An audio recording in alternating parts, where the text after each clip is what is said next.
Pregnant सास। जमाना कितना भी बदल जाए, इतना भी नहीं कि बहू घर आए और सास गर्भवती दिख जाए। देखो मीरा, माँ का पूरा ख्याल रखना है, उनसे अब काम नहीं होता है। क्यों, क्या हो गया है? तुम्हारी माँ तो हट्टी कट्टी दिख रही है, पूरी शादी में घोड़ी की तरह नाची है, अब क्यों काम नहीं होता उनसे? वो माँ प्रेग्नेंट है ना, बच्चा होने वाला है। मैं कभी भी भाई बन जाऊंगा इस साल के अंत तक। क्या बोल रहे हो?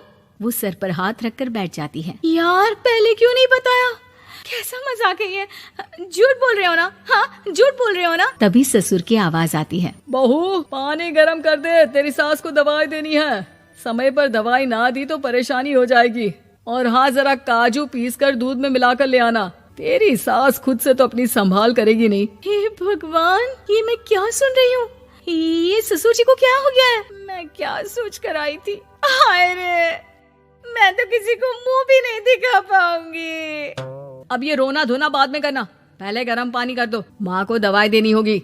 और हाँ, रात को माँ के पैरों में तेल लगा देना। बहू को गुस्सा आ जाता है, वो बड़बड़ करती किचन में जाती है जहाँ उसका ससुर खड़ा होता है। एक बड़ी जिम्मेदारी है हम सबके सर ऊपर। इस उम्र में माँ बनना खतरे से खाली नहीं होता। हाँ हाँ पता है, तो क्यों बन गई माँ?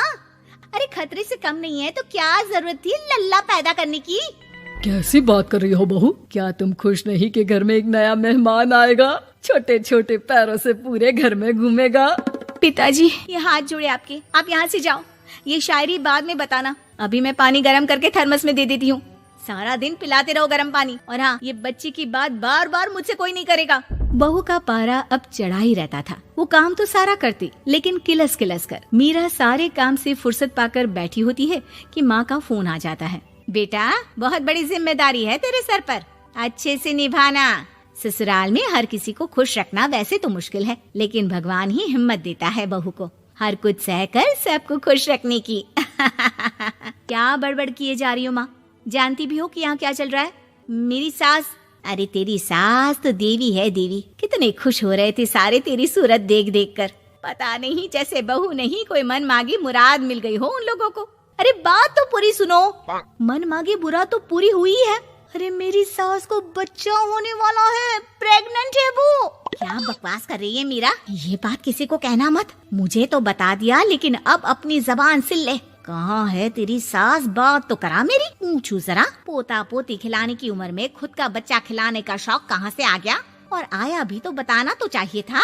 अब क्या नाक कटाने के लिए हम लोगों से रिश्ता जोड़ा है?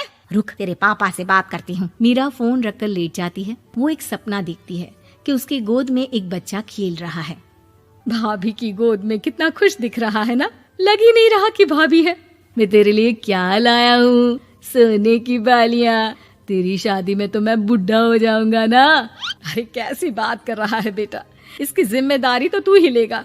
हम लोगों का तो कोई भरोसा नहीं, कब ऊपर वाला उठा ले। बहू को सास को देख देख कर गुस्सा आ रहा था। तभी वहाँ पड़ोसन आ जाती है। अरे बहू, तुझसे तो पूछने से भी डर लगता है कि कब खुशखबरी सुना रही है। अब तो अपनी 1 महीने की ननद की ही जिम्मेदारी संभाल ले, बहुत है। अपने जेवर भी रख देना और पैसे भी जमा करना शुरू कर दे। वो बात आगे बढ़ाती उससे पहले ही बहू जोर से चिल्लाकर उठ जाती है। नहीं नहीं नहीं नहीं, मैं अपने जेवर किसी को नहीं दूंगी। अरे कौन ले रहा है तुम्हारे जेवर? तुम औरतें भी ना सपने में भी जेवर ही संभालती रहती हो। मैंने जो सपना देखा है ना, सुनोगे तो होश उड़ जाएंगे। अच्छा, तुम अपना सपना बाद में बताना, पहले मेरा सुनो। कल मैंने इतना अच्छा सपना देखा कि अगर वो पूरा हो जाता है ना तो मैं तुम्हारे लिए रानी हार बनवा दूंगा। बहू अब सारे गम भूलकर पति का सपना सुनने में लग जाती है।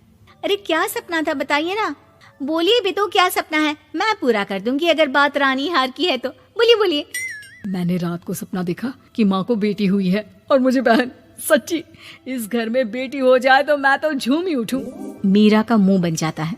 वो चुप हो जाती है और सपने की बात याद करती है कि बेटी हुई तो उसे ही अपने गहने उसे देने होंगे। फिर तो रानी हार की जरूरत पड़ेगी ही। भाई लड़की बड़ी होगी, उसकी शादी होगी तो जेवर तो चढ़ाने ही होंगे ना। कहाँ से आएंगे वो? कितने समझदार हो तुम मीरा। मैंने भी यही सोचकर तुम्हारे लिए रानी हार लेने का सोचा था। अरे फूटी किस्मत मेरी जो ऐसा परिवार मिला। मेरे पापा की तो मैं अभी क्लास लगाती हूँ, जो सब जानते हुए भी ऐसे परिवार में मेरी शादी कर दी। बहू पिता को फोन लगाने ही वाली होती है कि ससुर की फिर से आवाज आती है। बहू गरम पानी ले आ जल्दी, थर्मस में खत्म हो गया है। बाद में खबर लेती हूँ मैं पापा की, पहले सास को गर्म पानी दिया हूँ।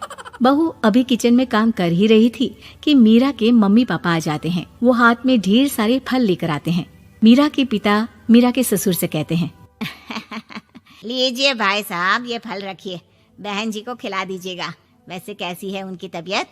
बस पता तो है आपको, ऐसे वक्त में जो होता है बस वही सब। मुझे तो सुनकर बहुत गुस्सा आया था, लेकिन चलिए, भाग्य में जो है लिखा उसे कौन टाल सकता है। डॉक्टर को दिखाए? हाँ, बस डॉक्टर आने ही वाला है। अच्छा हुआ आप लोग भी आ गए। उतने में एक सुंदर सी लेडी डॉक्टर आती है। पेशेंट कौन है आप? अरे नहीं जी, मैं तो बहू हूँ इस घर की। मैं तो अभी सोच भी नहीं सकती पोता या पोती के बारे में। अभी तो मेरी सास ही। अरे चुप हो जाना, देख तो ले, डॉक्टर है ये, किसी के भी सामने गुस्सा फोड़ देती है। डॉक्टर कमरे में जाती है और थोड़ी देर बाद बाहर आ जाती है। पीछे से सास भी निकल आती है। हे भगवान, इतना दुख तो किसी को भी ना दे जितना मुझे दिया है। देखिए बहन जी, आप लोगों को तो ये सोचना भी नहीं चाहिए था। वही तो मैं भी कह रही थी कि आप लोगों के लिए तो सोचना भी गुनाह है, लेकिन अब पछताए होत क्या जब चिड़िया चुग गई खेत। डॉक्टर वहाँ से चली जाती है। मैं माँ नहीं बन सकती, मैं प्रेग्नेंट भी नहीं हूँ। ये कैसे? तुम तो बोल रही थी कि अरे वो गैस का दर्द था और पेट भी गैस से फूल रहा था। डॉक्टर ने चूर्ण दे दिया है, गर्म पानी से फाँकना है। हाँ? मैं अभी लाती हूँ गर्म पानी। अरे मैं तो गीजर ही लगा देती हूँ। हाय रे, खुशी के मारे पागल ना हो जाओ।